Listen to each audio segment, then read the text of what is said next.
Hello বন্ধুরা, চলে এসেছি আজকে সুস্বাদু ইলিশ ভাপা রেসিপি নিয়ে। আমি মনে করি মাছের মধ্যে সবচেয়ে সহজ আর সবচেয়ে সুস্বাদু রেসিপি হচ্ছে ইলিশ ভাপা রেসিপি। আমি কি করে ইলিশ ভাপা বানাই চলো দেখাই। এখানে সাদা সর্ষে আর কালো সর্ষে ভিজিয়ে রেখেছিলাম। তারপর ভালো করে ধুয়ে মিক্সিতে নিয়ে নিলাম। ঝাল অনুযায়ী কাঁচা লঙ্কা আর একটু নুন, যাতে তেতো না হয়, এগুলি একসাথে পেস্ট করে রেখে দিলাম। এখানে ইলিশ মাছের টুকরোগুলি ধুয়ে তার মধ্যে হলুদ গুঁড়ো, নুন আর কাঁচা সর্ষের তেল দিয়ে ভালো করে ডলে ডলে মেখে নিচ্ছি। একটু সময় নিয়ে ভালো মতো মেখে নিয়ে তারপর মাছগুলিকে ঢাকা দিয়ে রেখে দেব। এদিকে মাছগুলি মেরিনেট হতে হতে যে বাটিটাতে ভাপা দেব সেই বাটিটার মধ্যে একটু সর্ষের তেল ভালো মতো মাখিয়ে নিলাম। তারপর ঢাকা তুলে যে সর্ষের পেস্টটা করে রেখেছি এটা দিয়ে দিলাম। পরিমাণ মতো নুন আর হলুদ গুঁড়ো আর কাঁচা তেল দিয়ে দিলাম। নুনটা কিন্তু বুঝে দিতে হবে, কারণ ইলিশ মাখাতেও নুন দেওয়া হয়েছে, আবার সর্ষের পেস্টেও নুন দেওয়া হয়েছে, তাই বুঝে নুনটা দিতে হবে। তো এগুলি দিয়ে মাছের সাথে আবারও ভালো মতো সময় নিয়ে মাখিয়ে নিচ্ছি। আমার এই ভিডিওটা যদি তোমাদের ভালো লেগে থাকে প্লিজ লাইক করে দিও। কমেন্টে জানিও আমার রেসিপিগুলি তোমাদের কেমন লাগে বা এই রেসিপিটা কেমন লাগলো। তোমরা কমেন্ট করলে তাহলে ভালো লাগে।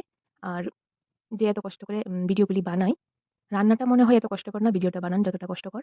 বাট আমার ভালো লাগে তাই বানাই, রেসিপি শেয়ার করি। আর তোমাদের থেকে আশা রাখি যে তোমরা ভালো ভালো কমেন্ট করবে, যাতে আমি আরও সুন্দর সুন্দর রেসিপি নিয়ে আসতে পারি। তারপর মাখানো ইলিশগুলি বাটিটার মধ্যে দিয়ে একটু জল দিয়ে, মশলা ধোয়া জল দিয়ে কাঁচা লঙ্কা দিয়ে দিলাম আর একটু কাঁচা তেল দিয়ে একটু ভালো করে নেড়ে নিলাম। দেখো কতটা সুন্দর হয়েছে।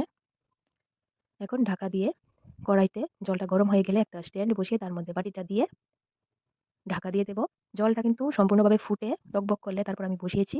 বসানো মাত্রই লো ফ্লেমে 15 মিনিট রেখেছি। তারপর 15 মিনিট পর আঁচ বদ্ধ করে দিয়ে 10 মিনিটের মতো রেস্টে ঢাকা দিয়ে রেখেছি। তারপর ঢাকা খুলে এরকম হয়েছে। বাটির মুখটা খুলতেই দারুণ একটা সেন্ট বেরিয়েছে। তারপর ভাতের সাথে আমার জন্য এক পিস নিয়ে নিলাম। দেখো গ্রেভিটা কতটা থিক আর দেখতে সুন্দর, কালারটাও হয়েছে। বেশি তেলকাও হয়েছে না, আবার বেশি থিকও হয়েছে না, মানে ঠিক আছে। তাই জলটা একটু বুঝে দিতে হয় কতটুকু লাগে। আমারও প্রথম কম বেশি হতো, বাট করতে করতে এখন পরিমাণটা জানা হয়ে গেছে।